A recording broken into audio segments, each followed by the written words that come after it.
بسم الله الرحمن الرحيم. هل أتاك حديث الغاشية وجوه يومئذ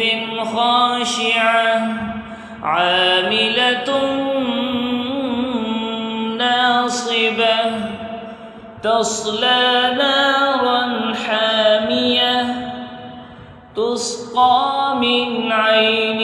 آنية ليس لهم طعام إلا من ضريع لا يسمن ولا يغني من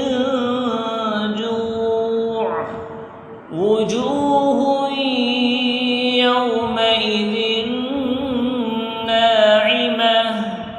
لسعيها راضية في جنة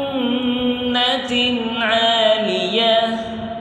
لا تسمع فيها لاغية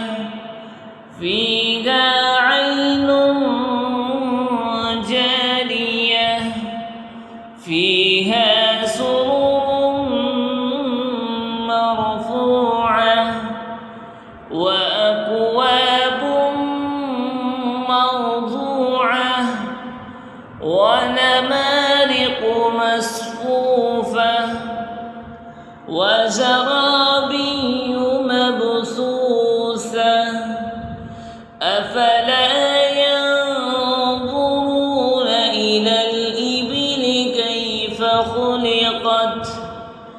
وإلى السماء كيف رفعت وإلى الجبال كيف نصبت وإلى الأرض كيف سطحت فذكر إنما أنت مذكر لست عليهم بمسيطر إلا من تولى وكفر فيعذبه الله العذاب الأكبر إن إلينا إيابهم